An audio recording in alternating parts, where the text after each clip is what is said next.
Salve, salve, torcedor Cruz Maltino, chegando com mais uma resenha para o canal Detetives Vascaínos. Já vai largando o dedo nesse like, seguindo o nosso canal, pois a cada semana novos conteúdos e novas resenhas para você.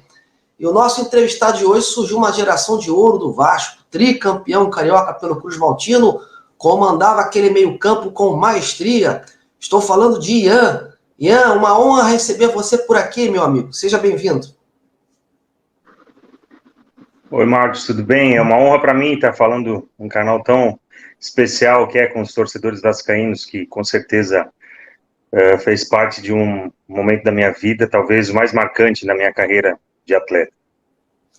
Sem dúvida. Ô Ian, você teve passagem por muitos clubes, né? Mas é inegável que no Vasco seu futebol tomou uma grande projeção. Fala pra gente como é que foi para você essa responsabilidade de envergar essa camisa. Pois é uma camisa muito pesada, né? Mas eu cheguei muito novo no Vasco, cheguei com 13 anos e fui muito bem preparado, né, nas categorias de base para um dia vestir a camisa da equipe principal, né, que é o desejo de todo menino, na realidade, quando ingressa em algum clube.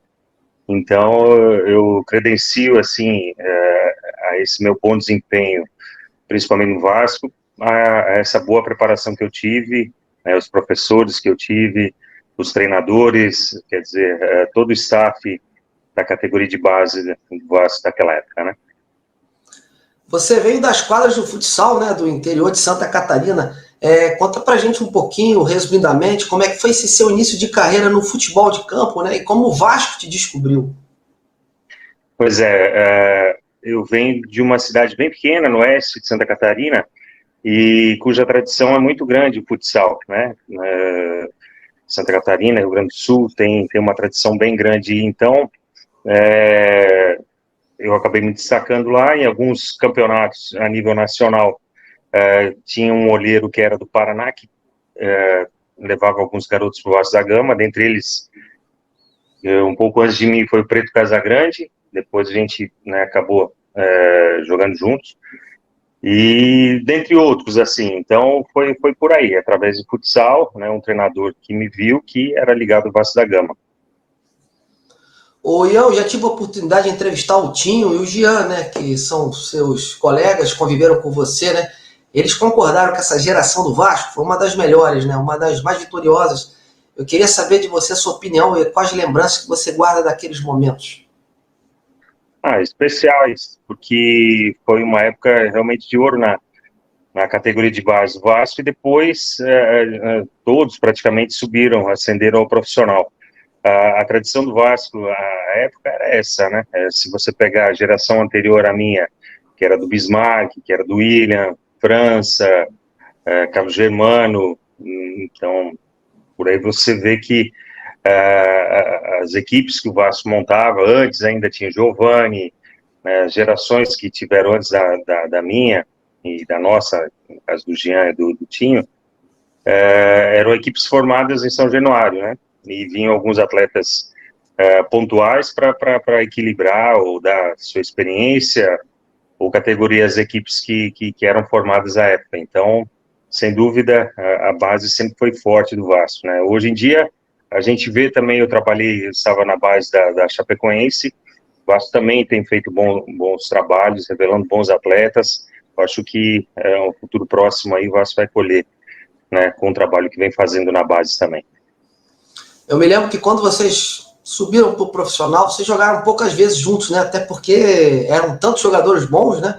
Que a concorrência era muito difícil. Acha que essa foi a maior dificuldade mesmo que você encontrou por lá nessa transição?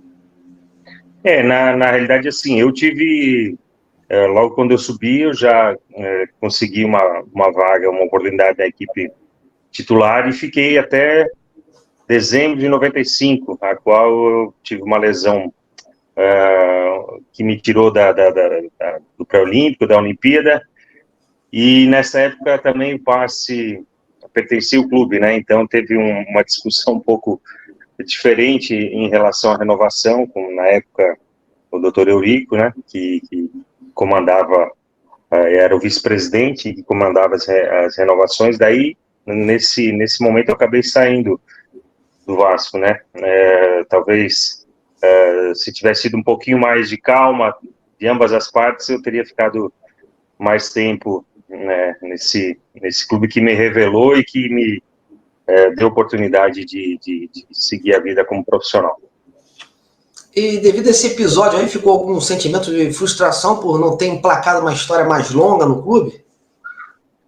Foi como eu falei, talvez um pouco mais de tranquilidade à época, né, não as duas partes cedendo um pouco mais, eu acho que ficou um sentimento, uma sensação de que poderia ter ficado bem mais tempo aí no Vasco da Gama. Sem dúvida. Nessa sua transição da base profissional, quem te deu mais apoio no clube naquele momento ali? Tem alguém especial assim? Poxa, o pessoal que se formou naquela época, a gente tinha, na realidade, a gente tinha proteção um do outro, né? Pelo fato de estar praticamente todos da base, depois subiram no profissional, né? Quando subi já tinha o Valdir, que tinha jogado comigo na base, o pessoal que estava comandando o clube também, o staff estava me conhecer desde criança, então essa era a grande vantagem, a minha grande tranquilidade que foi me dada, no caso, para subir um profissional e ter um bom desempenho, né? A época quem eu acabei subindo com o professor Alcir Portela, né, que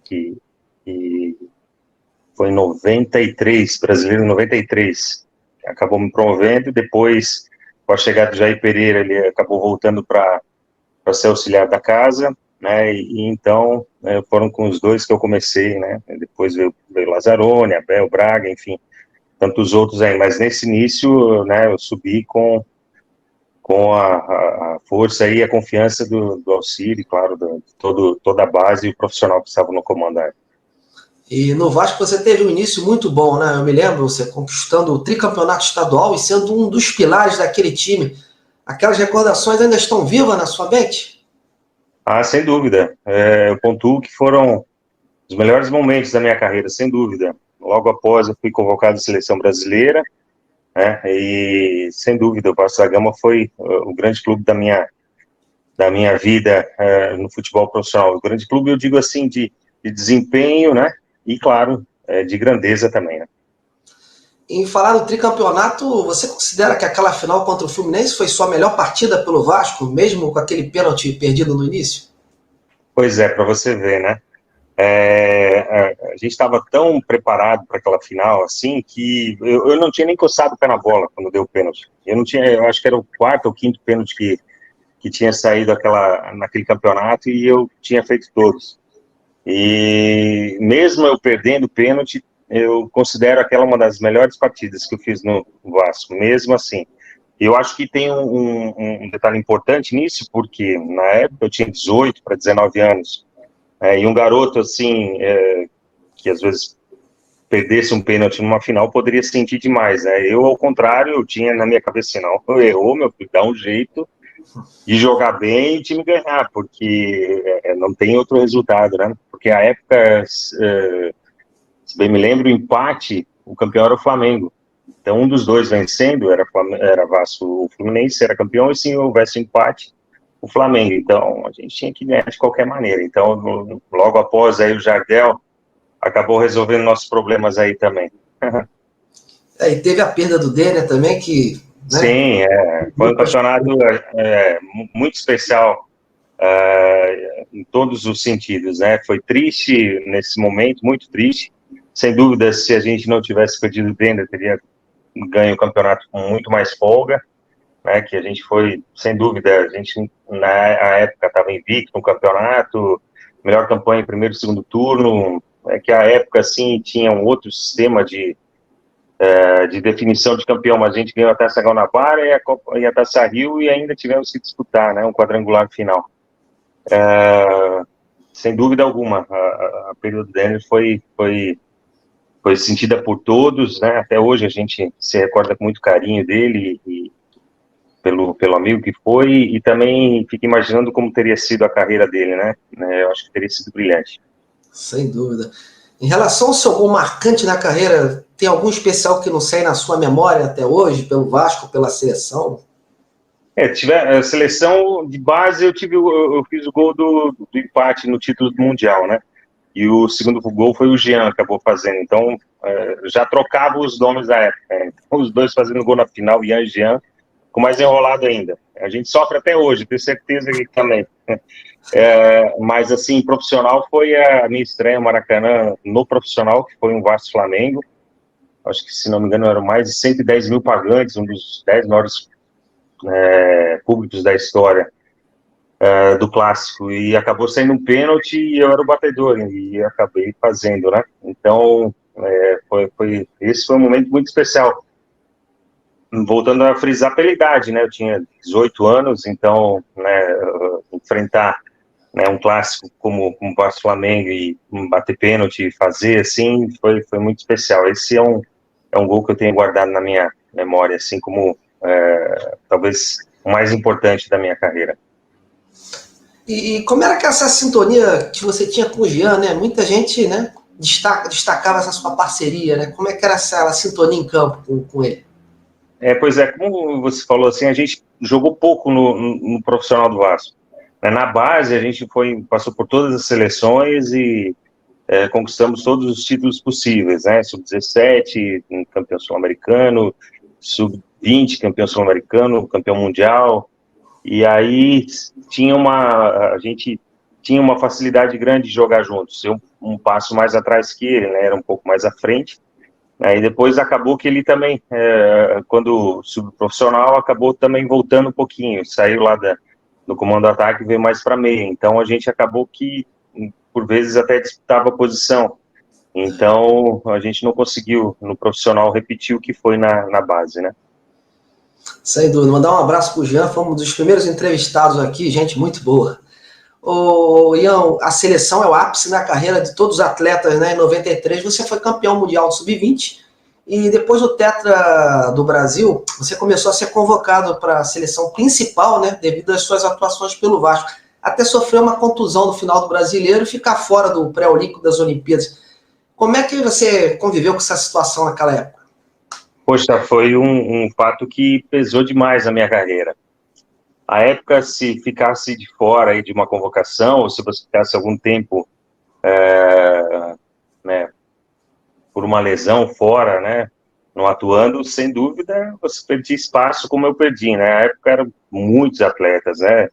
Já vi assim, na época ficou de fora o Juninho Pernambucano, não foi, e depois ainda tinha Rivaldo, tinha Ronaldinho Gaúcho, tinha Djalminha, cara, for lembrar de todos aqui, enfim, era muita gente boa, né, que estava na seleção. Na época foi o Rivaldo, né, que foi convocado para a Olimpíada, e o Souza, que era do Corinthians, que eu acabei ficando de fora.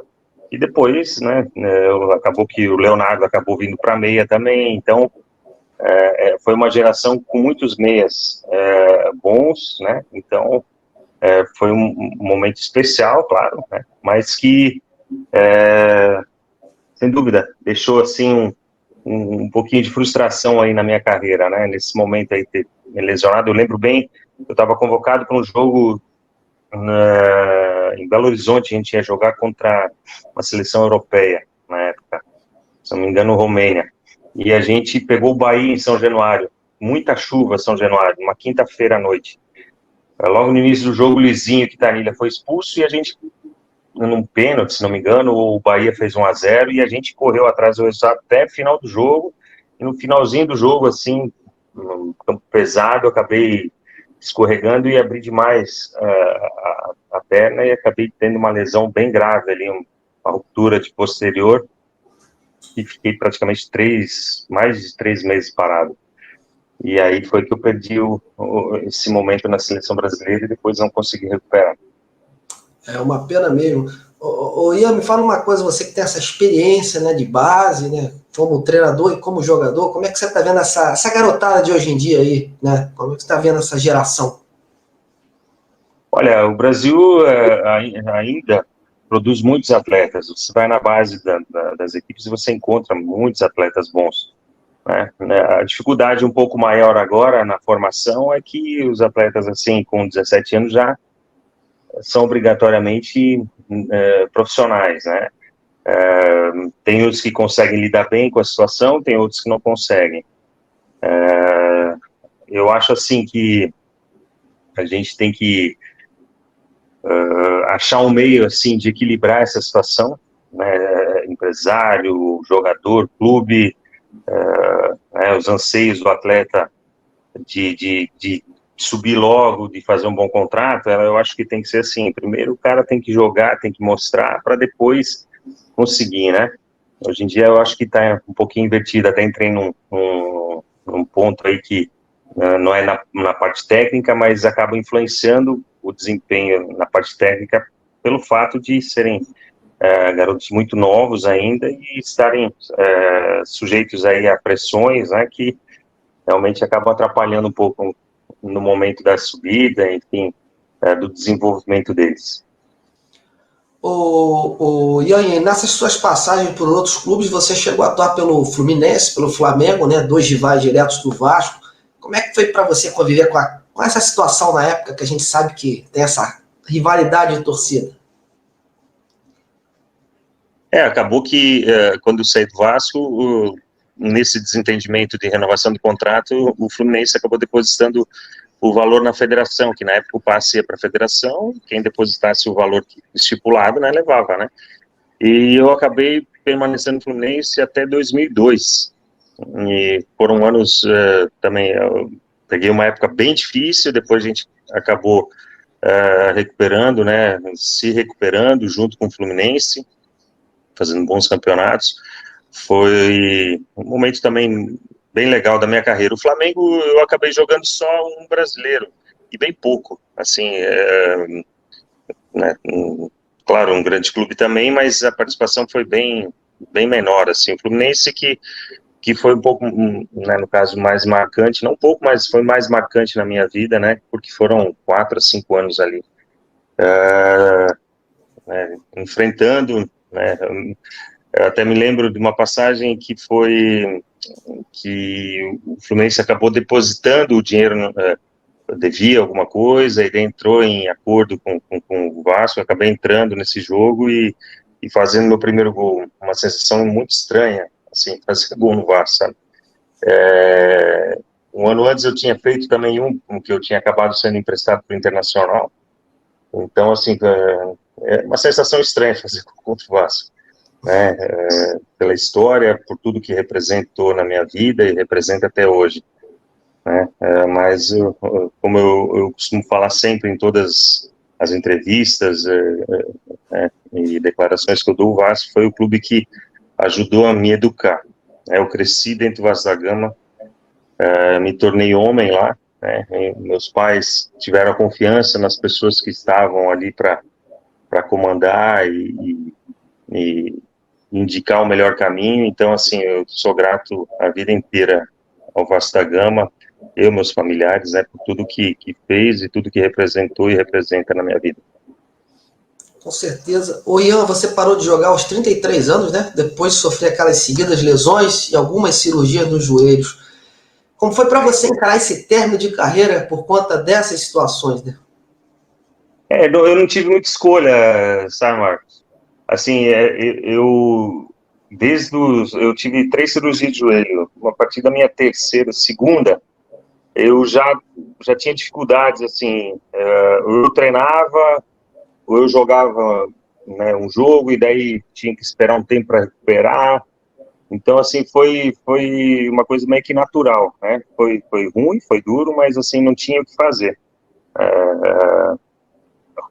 Acabou que a cartilagem foi muito prejudicada, né, nas cirurgias, e daí ficava praticamente batendo osso com osso, era uma dor insuportável, que eu tenho sequelas até hoje, não consigo mais jogar nem uma peladinha, assim, treino eu consigo ainda bater na bola, fazer algumas coisas assim, mas se for para brincar, nem brincar eu tô conseguindo, então é ruim, né, é duro, né, você, né, ter uma carreira, jogar futebol e depois, né, não conseguir, ao menos nem brincar, né, mas para mim foi, assim, eu não tive escolha, não é aquela coisa assim, não, se eu treinar mais um tempo, Bom, o Juninho tem minha idade, foi quase até os 40, ele não teve nenhuma lesão importante.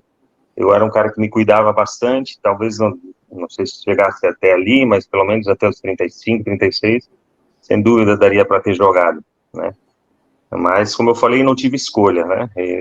Então, acabei parando e seguindo a vida aí e continuo ainda no esporte, né?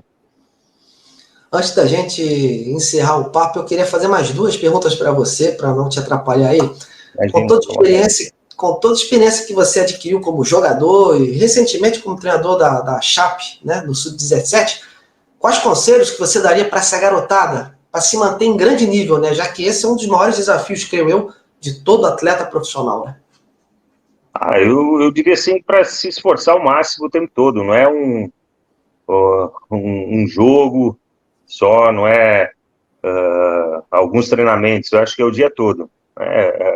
Que eu vejo assim que tem, em algumas situações, alguns meninos fazem uns bons jogos e dão aquela relaxada, já acham, né, já vem elogios e acaba que isso, alguns acabam se deslumbrando e acabam tendo dificuldade na sequência da carreira.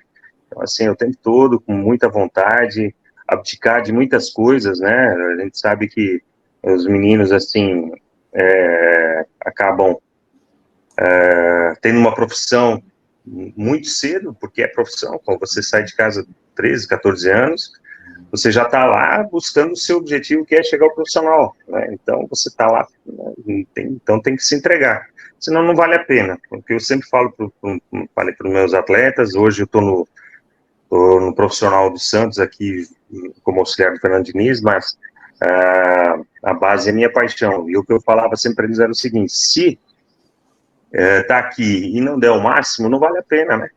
Volta para casa, vai estudar, né? Fica perto dos pais, dos amigos, né? Porque senão o futebol, assim, acaba que é um momento que ele vai passar e de repente, se ele tivesse feito uma outra escolha, ele teria se dado bem melhor, né? Então, assim, deixa tudo que tem aqui, no caso, no campo, nos treinamentos, nos jogos, né? Se esforça ao máximo para valer a pena, né? Muitos, ou a grande maioria, são de fora, então tem essa dificuldade ainda, né? De estar longe da família. Então, já que está aí, então faça o máximo para fazer valer a pena. Sem dúvida. E antes da gente fechar, como é que está sendo para você retomar essa sua parceria com o Fernando Diniz no Santos, né? E voltar ao futebol profissional? Pois é, era uma coisa que eu, sinceramente, assim, não esperava por agora. Eu acabei até subindo no profissional da Chapecoense, tinha um mês já que o pessoal lá me convidou para ir para o profissional, mas aí eu ficava entre o profissional e a base, né?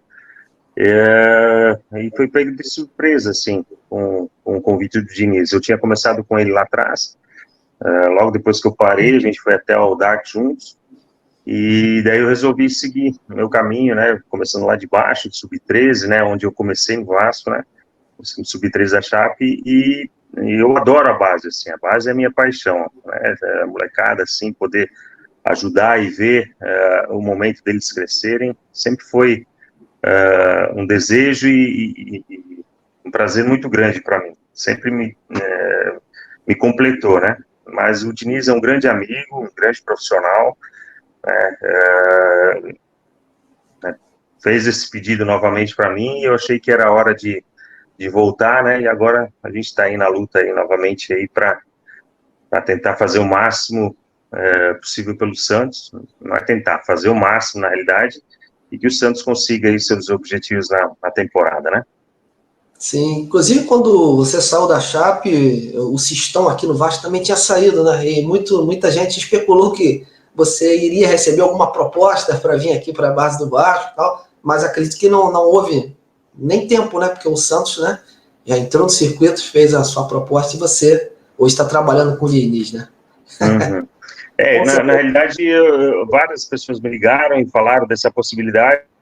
A minha resposta foi essa, não deu nem, não teve, na realidade não teve nenhum convite, né? Quem sabe no futuro, né, eu consiga aí estar retornando a casa aí. É um desejo meu, né, mais natural. né? Até porque hoje o Vasco está muito bem servido, tanto na categoria de base como no profissional. Então, mas o futuro está aí, né? Ninguém sabe do futuro. Quem sabe eu volte para casa, hein, um dia desses. Sem dúvida. Ian, a gente está chegando ao final dessa resenha. Eu fico muito honrado da sua presença aqui. Acompanhei toda a sua carreira quando era torcedor, né? Hoje jornalista, estou desse lado, né? Já comemorei seus gols. Muito gratificante entrevistar você hoje aqui. Prazer de ver você recuperado também. Eu espero que um dia o torcedor do Vasco possa te ver voltando ao clube. Agora em outra função, né? Eu deixo esse último espaço para você se despedir aos vascaínos e mandar o seu recado final. Fica à vontade. Primeiro, agradecer a oportunidade de estar falando num canal da minha casa, né, que é o Vasco da Gama, né, e a você, Marcos, um abraço especial, né, a gente já havia falado algumas vezes, né, a gente já tinha ensaiado algumas vezes essa entrevista, só que, né, um rolo danado, compromissos profissionais, enfim, mas estamos aí. E a torcida vascaína, né, aquele abraço forte e um agradecimento de todo o meu coração, tudo que eles, né, fizeram por mim, até hoje, né, eu fixei em Florianópolis, a comunidade vascaína lá é enorme, né, tem muito vascaíno em Florianópolis, Santa Catarina tem ali bastante, mas Florianópolis tem bastante mesmo, então, ele mexe, estou lá com a galera, assim, e é sempre um prazer estar junto com eles. Grande abraço novamente e conte comigo aí para quando precisar. É isso aí, galera. Vou ficando por aqui, na certeza que o papo foi de alto nível com o Ian. E em breve muitos outros virão. Para isso eu conto com você. Deixe essa curtida nesse vídeo, se inscreva no canal e contribua para que o YouTube promova ainda mais essa entrevista na plataforma. Muito obrigado a todos que me acompanharam até aqui. Fiquem com Deus e até a próxima!